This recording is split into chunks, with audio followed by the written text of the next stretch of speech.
Welcome back, everybody, to the Knicks Red Wine Podcast. I'm Johnny, the host of the Knicks Red Wine Podcast, and as always, I'm back with Owen. Owen, what's up, good? Guys? And today we have a very special guest. Well, I don't know if he's very special. He's just he's very special. He's very special to you. us. But he's a longtime Knicks fan, longtime friend of mine, Nick Diehl. Nick, I'm glad to have you on. It's good to have you here. And thanks for having me. It's good to be here. Man. You know what? I'm excited. I'm ready to talk some Knicks.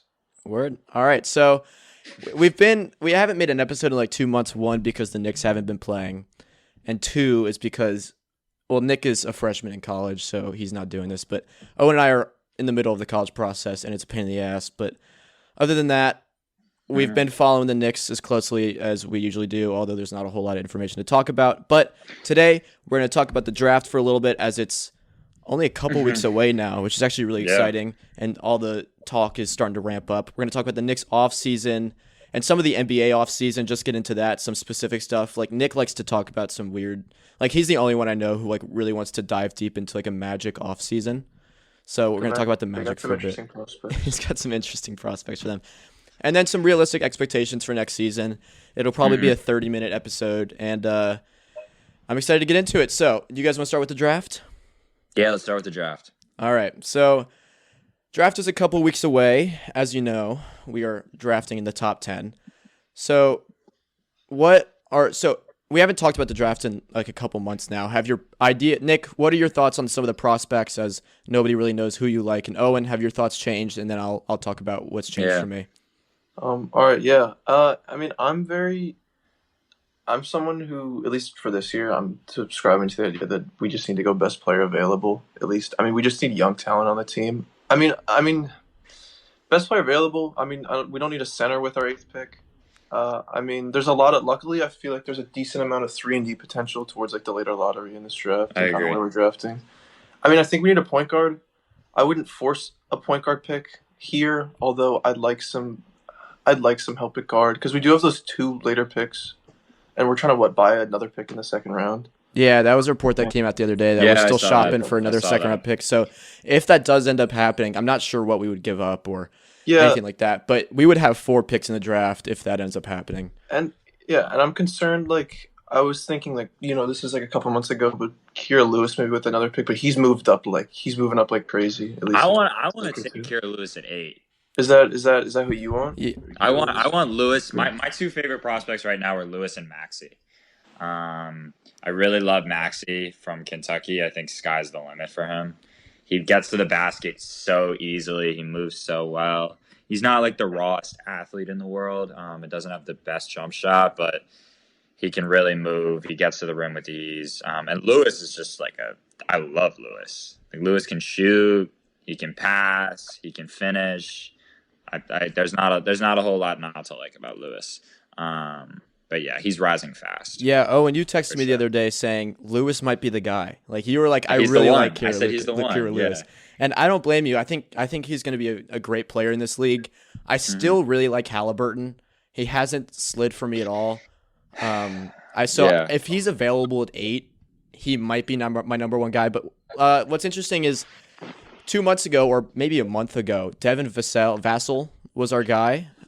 What's changed? Why not him? Or maybe you still like him. If he's still there, what's going on with him? That video came out. Yeah, the jump shot video. The jump shot video. I read an article the other day though that Begley posted about Vassell, and somebody like close to him said the jump shot video, he was just messing around because he was shooting from super deep. He was like jacking it behind his head, but it kind of sounded like bullshit to me. I saw that too, and his coach, the Florida State coach, said the same thing. So I don't know if there's a whole lot to worry about that. And with all the workouts going on these days and the interviews, unless something drastic changes, I still really like him. I still would be happy taking him. So like right now for me, Halliburton, Lewis, Devin are all 3 guys I would be stoked to have on the team next year. I mean, we really don't know because I haven't seen any other tape of him other than that. You know, I think like if that is the case with his jump shot, if his jump shot does look like that, I would not take him because his biggest two attributes as a player are his shooting and his defense. Yeah. You know, and that takes one out of the equation, then he's just a defender. You know, and you don't want somebody like another Fultz situation. But the Knicks will probably get him in the gym at some point. If they haven't already, and work him out and be able to see that for themselves. So I trust them. Yeah, I agree. If the jumper really is what it really looks like that, which I honestly don't think it does, I would pass on that. Nick, thoughts? I have not seen as much of Vassell as I feel comfortable, like how much I would want to, but I was a big Mikal Bridges guy like a couple years ago. The year we got is there any similarities between him and Vassell? Because I mean, I feel like definitely. two similar attributes. Bridges also like has a messed up jumper, but he's also a really positive player in the league right now. Like, the Suns fans love him. No, his player comp really is Bridges, in my opinion. Yeah. Like that, it's really kind of a perfect comp. I mean, with a jumper. Does he have more like? Does he? Because I'm concerned about. I feel like we might need another guy that's like can be another facilitator and ball handler with some like off dribble shooting potential. I mean, I feel like we don't have to force it. At least like with this pick, maybe we get them next year. Maybe we sign them. Who knows? But I feel like Barrett can't be that like. It's like because we only have like Frank and DSJ at like the point guard right now with like any sort of RJ just can't shoot, so we need to put shooters next to RJ. That's the key. Or guys that just are efficient scorers. Like RJ, I mean, I have my qualms about RJ. You don't think we need like another ball handler with RJ though? Like I feel like he can't be like. Well, he's not. He didn't do well last year when he was like the point guard.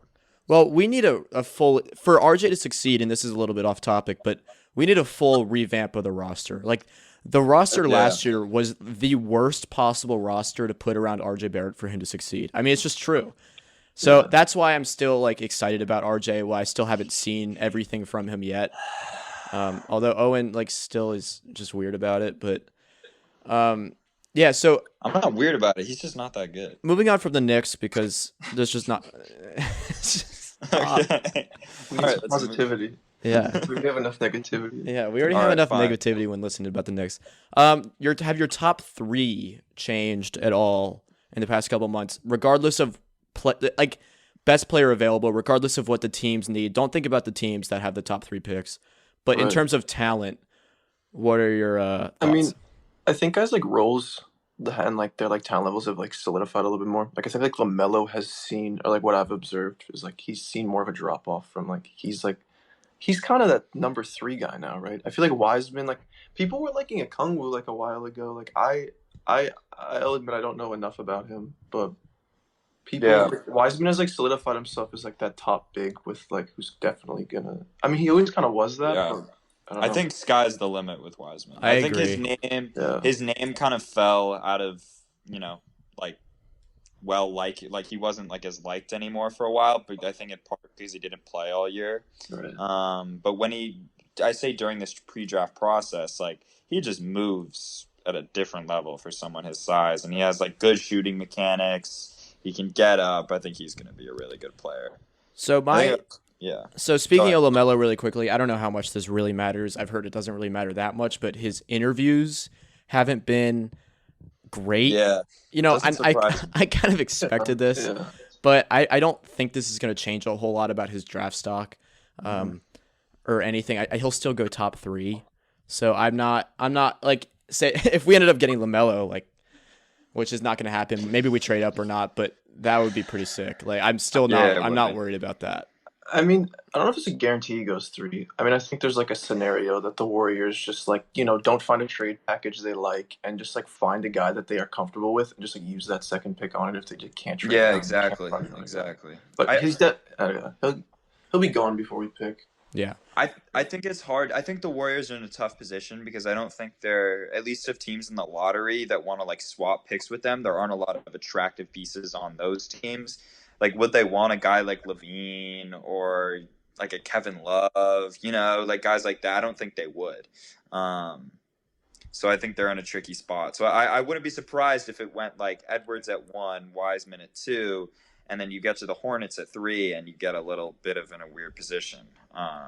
Because I don't know if they'll definitely take LaMelo. Well, speaking of the number 1 pick, the Timberwolves are actively looking to trade the pick from what I've seen. Yeah. Yeah. And which makes sense. They have Cat, they have Russell. They want to win now, or else they'll lose both of those pieces and have to start Their this whole thing roster over. also just sucks though.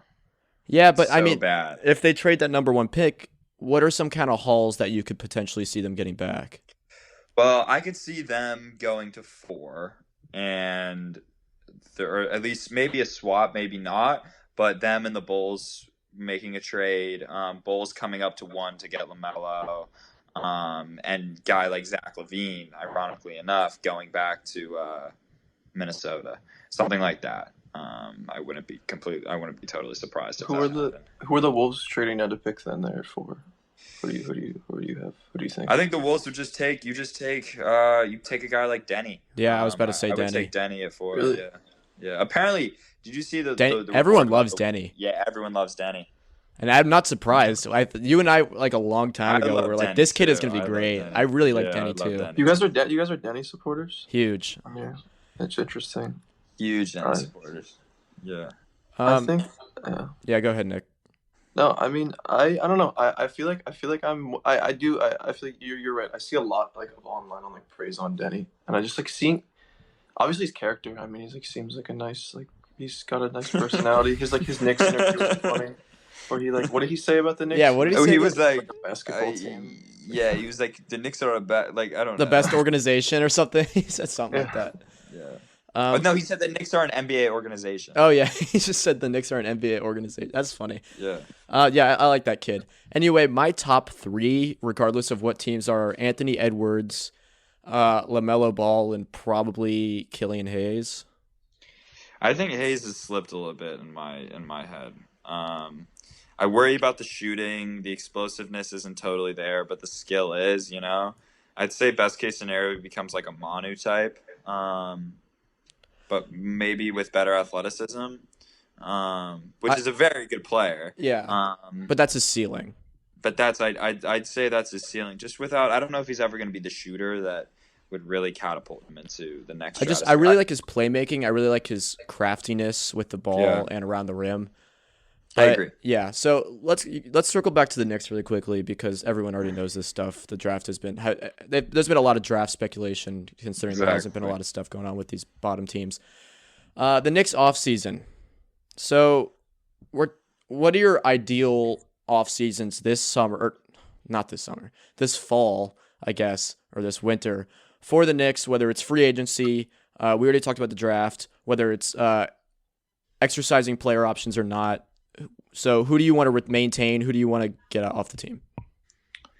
I think in terms of the draft, I'd say we talked about that. I don't really have a crazy preference for who we pick. I honestly trust the guys up front. And then in terms of free agency, maybe coming away with one nice piece, depending on who that is, would be nice, but not giving too much. And then player options, who I want back.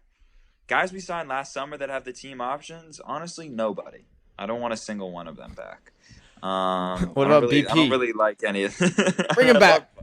I love Bobby. But maybe Taj. I assume Taj will stay. But yeah, I kind of want like a quiet offseason for the Knicks. Sign a shooter or two, draft a shooter or two, and just continue to build the guys that we have and kind of just see what we got. So I take it, and this is a question for both of you, I take it that you are no longer thinking about Fred VanVleet very much. I'll pass, yeah. Yeah, the timeline, like the cap concern with Fred VanVleet, I don't know. And I feel like the Raptors will do a decent amount to keep him on their team. And he's going to have other suitors too, like we're going to be like, I don't know, it's not just going to be the Knicks like bidding on him. I just think overpaying him is just the biggest Knicks move it really of all time. And I think we just stay away from it and continue, like you said, with the timeline because it doesn't really match up. I mean, he's not old, but he's not 22. No. He's not young. He's also not enough of a difference maker that you give up that kind of money for a player like that. I mean, he killed the Nets, but the Nets were the Nets in this year's playoffs. Like they didn't have athletic guards, and then as soon as he got to the Celtics series, he was like he wasn't couldn't very get a good. shot off. Yeah. He wasn't effective. When he plays against guys that are much more athletic than him, He's way overmatched. Yeah. That's his problem. I mean, like, I feel like, and yeah, like the way I put it in like simple terms is like, I Yeah. mean, we want to keep our options open as much as we can, just with like how open our future is right now, and like how far we are away from like any kind of serious contention for a championship. And Fred VanVleet, just like the contract, the timeline, it just closes too many doors. Like, No, Exactly. I totally too many agree. options. Like, I Want to don't know, too much maintain of a cap risk. flexibility, yeah. Yeah. And it's also, I think it's a judgment year for Frank and DSJ. You know, I think like this is the year you really decide, because it's also a contract year for both of them. Yeah. So you decide if they're two guys that you want to carry on with, because both have been pretty disappointing so far. But one really good season could change how we view them. So we'll see. What about the Italian? Bring him back? Gallinari? Oh, hell no. Oh. I'm good. I'm good. All right, we'll I'm move good, on. man. I'm good. I mean, unless we could get him from some kind of like 1+1 like we did last year, but I feel like that's not even like. I feel like he'd rather do Even that sure. with a team that might win a championship. Exactly, you know, exactly. like- I feel like that doesn't really sound like a realistic. Yeah, I don't think we're We're not really being considered by No. him, honestly. I mean, I don't wouldn't know. hate that, but like, it's not gonna happen. No, he's a great player. So there was a report not long ago that we're willing, finally, and I was very happy to see this, that we're willing to take on a contract or two just for a young asset or a pick. And this is the timeline that the Nets built, and this is what got them where they are now. Just finding guys. Yeah, but did it though? Yeah, absolutely. It kind of did. To be honest, unpopular opinion, I know this is a very popular move on Nick's Twitter, but I don't think those are always the smartest moves in the world. To just sacrifice your contract for like an Allen Crabbe contract, or like sacrifice your cap space for a contract like that, if all you're going to get is a late first round pick in return. I think that $20 million in extra cap space is more valuable a lot of the time than a late first round pick. I think if you can get a late first round pick, I think it's a no-brainer. When you get to the second round pick, mid to late second round pick, then it's a little iffy. But I think if you can get a late first round pick for just one bad contract, I would do that in a heartbeat. But what if it's on the books for like 2 more years? That's the thing. It depends how long. It depends how long it is. If it's 2 years, I would still do it. We're in no position right now to be any close to a playoff or a championship contending team. We just got to find the gems. We have a new president. We have a new guy making picks. Mm-hmm. And I just want to, this draft will be big to see. He has 3 picks, 2 first-round picks. It'll be interesting to see what kind of guys he'll pick. But if he drafts well this year, I'll trust him the following year and then the following year to take on bad contracts just to get a late first-round pick or maybe a second-round pick. I mean, yeah, it's exactly what the Bucks did with Tony Snell last year with the Pistons, just dumping him and some assets for like a year or 2 more, and we're not even gonna like make any serious runs in free agency until 21, 22. And I'm prepared to be. We're not going to make any serious runs in free agency until we make the playoffs. Yeah. I would agree, but I think the playoffs could come sooner. I think it might be optimistic of me to say this, but it could come sooner than we think. Just depending on how guys play. Like, we could just fuck around and get lucky, and RJ breaks out, and Mitch breaks out, and all these guys break out, and we sneak into the playoffs, and then we're looking at a Nets situation, where we're an up and coming team, ready to add on a star, and I'm hesitant to, it depends what that contract is, but to give up a lot of cap space just for a late first round pick is a little it's worrisome to me. But it depends on the contract. Like if you had like 3 years left on a $20 million a year, like I'm good. But that's why I pointed out Eric Gordon, which is like kind of he has what is that like? Yeah. Until 2023, 2024, and he's making $21 million that year. Like I think that's one you say no to if the Rockets would even want to move on from him. But there's not even many guys right now that are gonna like.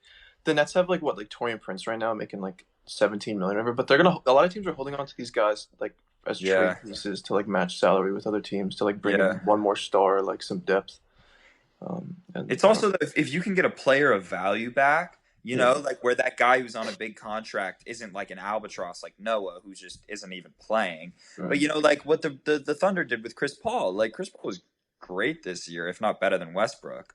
Like if you could get a valuable guy, even a guy like Gordon, who will contribute and do good things for the team. But yeah. Moving on, Nick, do you want to do your Orlando Magic spiel?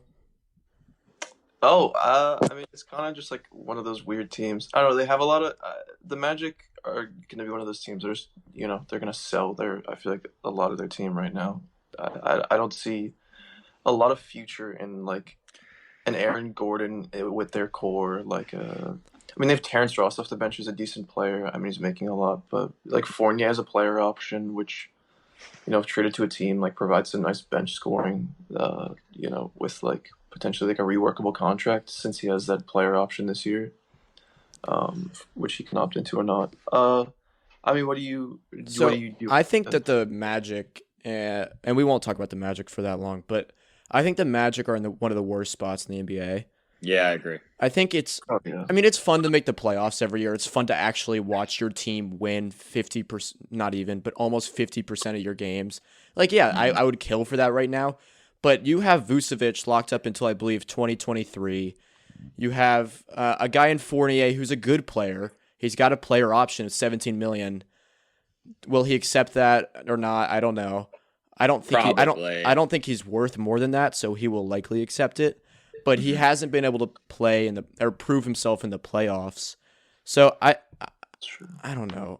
That's such a weird spot. And they're just in a weird. I mean, Vooch is actually like a really good player, but he's never going to be a great player. Like every time I watch Vucevic, I'm like, this guy's a stud. Like he dominates around the basket. He hits threes, but he's not like a crazy difference maker. Well, he's not going to beat the first or second seed single-handedly in the playoffs. He never will. And he doesn't have to do that, but if you can't figure out how to build a team around him, I want to talk about their draft pick 14 really quickly. I think if you get a guy like Cole Anthony there, which Nick pointed out, that's the Celtics pick. Right. Yeah, the Celtics pick at 14. Oh, I thought you were talking about the Met. I thought. Wait, that's my bad. So where do they pick? That's my bad.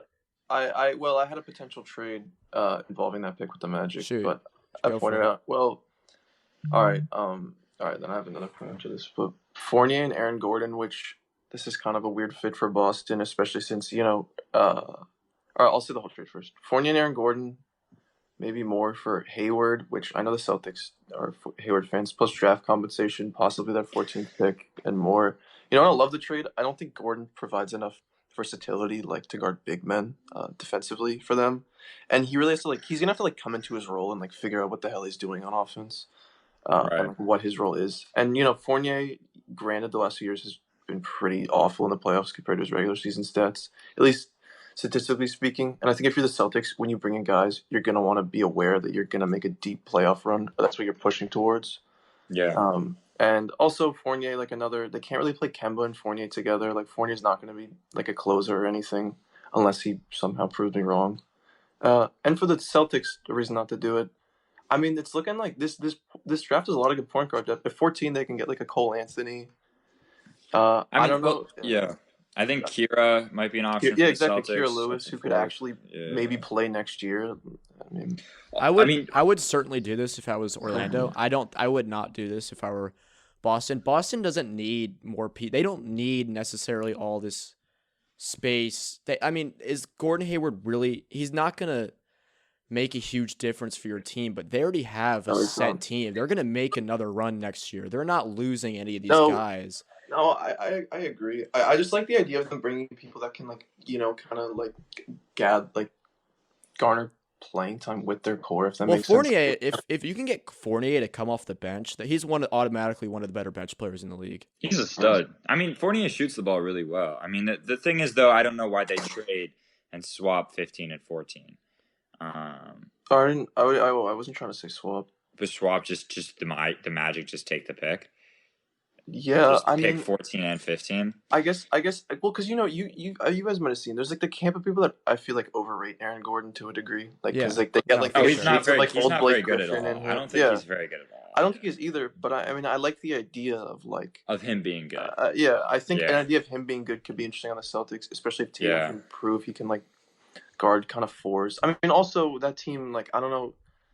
Yeah, if I'm the Celtics, I mean, I think they can make a deep Eastern Conference run, but people still have to realize you're gonna have to.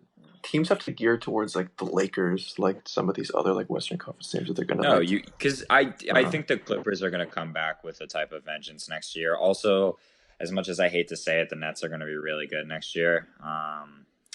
which is a bit scary, but it's true. And also an interesting note about the Magic before we move on, they have Okiki coming back from Right, Oh, right. yeah. from the torn ACL. He's an intriguing guy, so I'd say look out for him. I wanted to say one last thing about the Magic. Yeah, I know go not for it. too interesting, but it was kind of a counterpoint to Owen was kind of talking about how he's in that kind of group of people who don't want to like take like later Yeah. first picks just for Yeah. like longer contracts. And I think my thing is I don't want to get caught in this kind of like Colonel into Magic. I guess you could argue like past your Pistons, just kind of like we're kind of always competing for this like lower seeded Eastern Conference, but it's like what are we really doing? Like the Magic have in mind the future a bit more than those Pistons teams had from like a couple years ago, because like they traded for Fultz, who Like the Tobias Harris teams, like right, and the Drummond, yeah, and like when they got Blake and all that, but I feel like we shouldn't be like meddling around like the 8th and 7th seeds in the East and like the 6th, like when we can just I don't know. I guess it's also because I'm such a big admirer of like the process as well. I mean, I'm an admirer of the process too. I think we're in a tough position where we have too talented a roster. Oh right. You don't want to. I think it's hard because we're not the worst team in the league. Right. It's also hard not to get impatient considering the process is now 7 years long. No, I know, but like somewhere in between, we don't want to like throw all our eggs. No, absolutely not. No, I totally agree. Like I think it's hard because it's like, okay, we've the last like 4 out of the last 3 or 4 out of the last 5 years or whatever, we've gotten like the 8th pick or the 7th pick. Like I think we picked Knox, who was at 9, we've picked Frank, who was at 8, and this year we're picking 8. So we're kind of just like hanging out in the middle of the lottery, which is not a good place to be in. You know, you either want to be in the playoffs, because like if the Knicks made the playoffs next year, I would be excited about our future, you know, because we have a bunch of young players. It would encourage me a lot if we were the 8th seed, you know, because I think it would mean our young players played well and the future was exciting. I think it's a little different than like those Pistons teams and like this Magic team that we're talking about. No, it definitely is. I mean, I think the Pistons teams wasn't a perfect example because they were still making moves like centered towards like winning now. They were like trading off picks for like veterans, like expiring deals like coming in at the deadline. But yeah, I agree. If the young guys can prove that they can compete and like the roster that we bring in can make the playoffs, I don't see a downside making the playoffs. So I want to move on to. I think these rumors have died down a little bit because we haven't done a show in 2 months. I do want to touch on it for 5 minutes or so.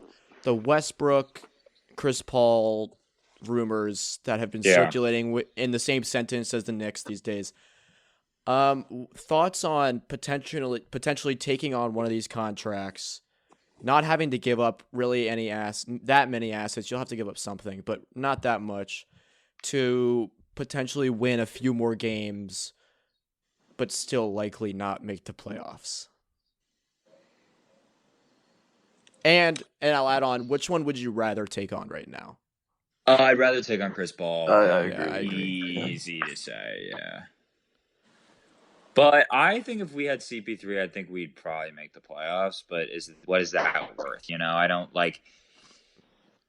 It's just so much money. Like it's $40 million a year. I agree. The only thing that really does, if you're looking at like a business perspective, I was gonna say sell more tickets, but who knows what's happening this year? Yeah, we're not even gonna have tickets. I think the thing is like you have CP3, he just doesn't match up with the window at all. You know, like I think like you bring him in, you make the playoffs. Okay, as soon as the young guys start getting good, CP3 starts getting old and bad. You know, and I know he's kind of had a father time act going on, but he eventually will get old and start to become a weaker guy. And so he still has a few years on that deal. Yeah, I'm a no on both. Yeah, Westbrook especially. Man. I agree. Yeah, I think people is a very mainstream idea that they like how well Chris Paul has maintained his play or his level of play with age, and then also that being like he's helped lead a young team like OKC where they're just trying to get these like young guys to play better to a playoff berth. I mean, people I think like the idea that like he can teach the young guys something to better the future. But yeah, are there any contracts that you would take on? Maybe you don't have them in the top of your head, but for a late first round pick, are there any contracts that you would be willing to take on? You don't even have to think about whether the team actually has a pick there or not. Just contracts you would take Yeah. on for a young asset or a pick. I mean, I talked about the Torian Prince contract on the Nets. I mean, if they really need to like cut salary for the luxury cap, even though Yeah, the I owners agree. said they're I not going agree. to, and they're probably going to use him to package for someone. I mean, I would take Prince for a pick like in a second, Yeah. but I agree. Something like that, a guy who can, be serviceable for you and has like 1 or 2 years left on his deal. If they're really desperate for that space, I would do something like that. Like a comparable player to Prince. Yeah, and then you have like a James Johnson. right. That's a pretty brutal contract. And Yeah, then, I think the Heat have a lot of deals like that where they have guys that are like have 1 or 2 years left. I think Portland might too. That have like 15 million. Like they have like Myers Leonard. That's a bad deal. I think Kelly Olynyk. Does Portland have Ariza at this point, or am I making that up? No, I think he's in Sacramento. Am I crazy? He's is he in? Did they trade him from Sacramento or to Sacramento? I haven't really heard his name since he was on the Rockets. I'm not gonna lie. He had that big Rockets year. Then he decided to sign with the Suns for some reason. Yeah. Oh yeah. And then didn't he go to the Wizards after that? They traded him for Oubre, which is like the Wizards traded. Yeah, he was with the Wizards for a bit. Ariza for Oubre, and Oubre has been a stud. What do you think about going after Oubre this offseason? Isn't he a free agent? I don't think so. Yeah, I like Oubre. I thought he was. How old is he? He's probably like 25 right now. He can't be. Rock chalk, baby. Oh yeah, Kansas boys. I'm looking up his contract right now. I like Oubre. If we he is an unrestricted free agent in 2021. Oh, so if we had, the Suns might try to trade him to. Where's his name been linked? I doubt he'll stay with Phoenix. I don't know how Phoenix is going to be, because I don't know if Phoenix is going to want to pay him either, considering they have Ayton and Booker and a pick this year. So they've just got assets that they're going to want to pay, and Oubre kind of falls out of that. Although he's had a good year, and I actually like Oubre, he's just not a priority for them. So I could see them trying to trade him to get an asset this upcoming season.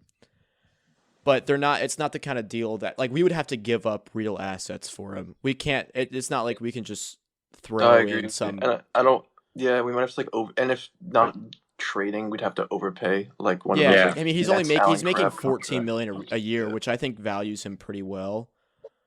I think that's a perfect value. Yeah, I agree. So it's not like it's a big contract they're trying to get off. The only thing is it's an expiring deal, but they might try to re-sign him. Anyway, let's go to Nick. Do you have anything else you want to talk about on this outline that you made?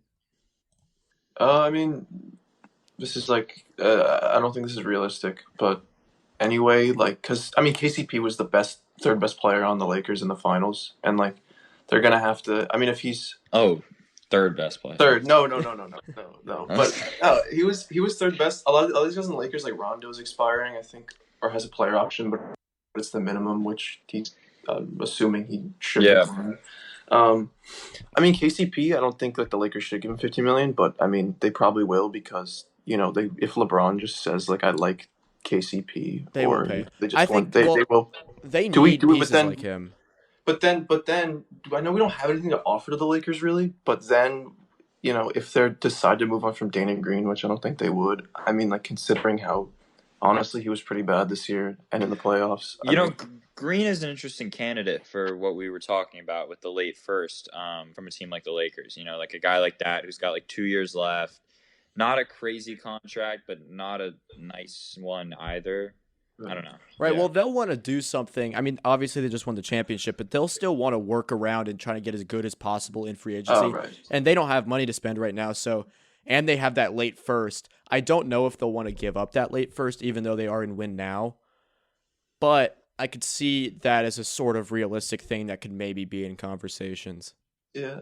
The only thing we do have all these team options, which they can decline and get the money off right away. Mm-hmm. And then we could probably just absorb Danny Green's money up front. But we also don't, we have nothing to offer them. At least some, you can't even give them a backup point guard or something to Yeah, one name that has been thrown around a little bit is Joe Harris. how we're a legit contender for him. And I actually really like Joe Harris. I would love to get Joe Yeah, Harris. So what would you pay Joe Harris? I'd give Joe Harris like 3 years, $30 million to come to the Knicks. I don't think he would accept that. I think he might get 15 million Per? between 12. Yeah, I mean from the Nets. I think Joe. Yeah. Well, Duncan Robinson's play in the finals, honestly, like Yeah. elevated the market for those guys. And Joe Harris can True. probably. He's not He as can- big he can as play a Duncan, but he similar can play some role. defense. Yeah. He's not. I've seen some Nets games. Not horrible. He's also he's just a great shooter. Oh, yeah. And he's a gifted shooter, and he can come off screens and hit shots. He can I cut would- decently. I would low-key, if Harris was our biggest get of the free agent market, I would be happy with that. I would be I pretty think he's stoked with that too. He's a perfect pair next to RJ. It's a nice FU to the Nets as well. Yeah, 'cause Exactly. they would be very good. With My him. buddy just Joe named his new Harris puppy recently. after him, so it would be quite nice for him to be on the Knicks. At least we got Theo Pinson. At least we got Theo Pinson. Yeah. Huge get. Is he gonna play it this year at all? Is I he don't still on the know team? if he He's just there makes for it the- out of. I don't know if he makes it out of training camp. Yeah, I wouldn't. Isn't he just there for the money, like the team option, if they want to like trade his salary or something? Maybe. We brought in all those cap guys that like know what they're doing, like are like Yeah, like the Brock. What's his name? Brock Aller. yeah. Yeah. I mean, I don't You wanna- know what's so weird? Andrew Wiggins is still on the Warriors. I totally forgot about that. Oh shit. He's yeah. like, like, what are they gonna do with him? We won't talk about this for too long, and we'll wrap it up pretty soon. But what are the Warriors gonna do with Wiggins? If the Warriors gave you an offer that included Wiggins in the second pick, but we had to trade Robinson, 8, and one other guy, Nah, would you do it? I really don't like Wiggins and his contract. No, absolutely not. Okay. I I was also just checking. And I also, just I don't don't- like this draft very much. I just don't. That's I what I- don't yeah, like the that's draft the- very much. So you wouldn't move up to get Melo if we, let's say we didn't have to give up Robinson, we had to give up Knox and Ntilikina. oh 8, probably yeah. I love Frank, 8 but Wiggins, 8 Knox and Ntilikina and maybe another filler contract for Wiggins and 2. I mean, It hurts, but I would probably do it. Golden State doesn't even offer that though.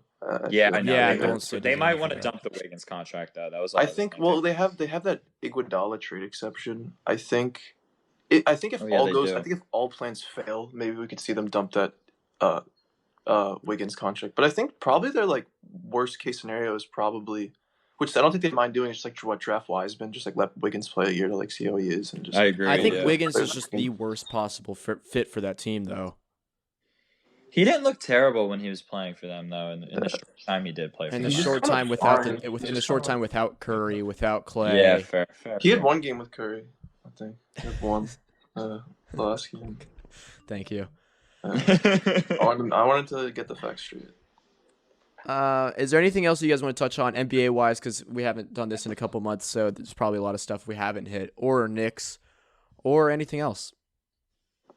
I listened to your guys' most recent episode, like after like probably into the first round, like some of the predictions. Yeah. You guys got most of it right, to be honest. I Really? mean, you underrated. You thought the Jazz were gonna like close out the Nuggets, which I think wasn't like that. What a lot of people thought. Yeah. So I mean, that can't fault you for that. Yeah, you know, we'll But, end on actually. We'll talk about this for only a couple minutes because everyone already knows what happens in the bubble. But what did you guys think of the bubble? Because we haven't done an episode since like the playoffs actually started. It was good. The finals weren't incredible. I think the 2 games that the Heat won were great games. But other than that, the Lakers kind of handled that series. I thought the Heat Celtics series had potential to be an incredible series, and it was like a very good series. What was your I don't know favorite what series else. of the bubble? Mine was probably Nuggets Clippers or Nuggets, or Jazz Nuggets. Probably Jazz Nuggets. Just watching Murray just go for 50 like every game was just That was pretty It was sweet. incredible. I also loved the Clippers collapse though. I never liked that Clippers team this year. Yeah, I don't like them. They went. They were like the most hated team, out of a lot of the teams that made the playoffs. Like nobody liked them. Well, because they're just assholes. They Like, just Beverly's like the held worst. themselves like they kind had of. proven something already. Like they hadn't won anything. No, and Morris is a dick too. I mean, I like Morris. He was a Nick, but like he's an asshole. And so is so is Beverly. Beverly's the worst. But yeah. And Paul George, just I don't know why, but he just gets crucified on Twitter. He gets crucified. I feel kind of bad. I feel bad for him too. He's like a nice guy. I like Paul George. I mean, always he liked Paul did. George. He did have the stripper situation. I don't know if that was like the. That was That Lou was Williams. Lou. What? No, not that one. Not that one. Paul George cheated on Doc Rivers. Oh yeah, daughter. yeah. Stripper- Wait, did he stripper actually? Yeah. Yeah, I don't know if you might wanna cut that from. I don't know how what the show's rated, but he did. We cheated on Doc Rivers. Doc Rivers' daughter, and then Yeah. they traded for him, and then Doc had to go to. Wait, goddamn. You got to read about Yeah, that, dude. That's We living under a Seth rock. was so high. Yeah. Yeah, Ty Lue's gone. That's good. All right, so we'll end off expectations for next season. Rapid fire, quickly, like lottery, playoffs, or 9 seed. I say lottery. I think we'll be back. We'll be back with the 7th pick next year. Yeah. Nah, playoffs next year. All right, bud. Playoffs, baby. And Johnny, you were. Oh, sorry. there's a note down here that says someone said Frank puts up at least 20 and 10. I like the thinking. Yeah, I wrote that. I like the thinking. He, last game, was it the last game or second last game? He had like 20 and 10. Against the Wizards, Against the right? Wizards. Yeah, against the Wizards, right? Against Washington. That was my So, I favorite mean, game of the year. Yeah, We lost, but but We lost by like 10. still, it was a Knicks Wizards on like a Tuesday night, and we lost by 10. But it was probably my favorite game of the year. it's the best. Yeah, that was a fun one. All right, well, we'll end it here because, But be sure to follow us on Twitter at Knicks Rewind Pod. Nick Diehl, thank you for coming on the show. We'd love to have you again soon. Thank you for having me. And thank you for making this beautiful outline. It was the most detailed outline I've ever seen. It was my pleasure. And right before the draft, we're going to do another one of these and just go super in-depth in the draft. I'm excited about that. So thank you for listening. We're glad to be back. And see you guys soon.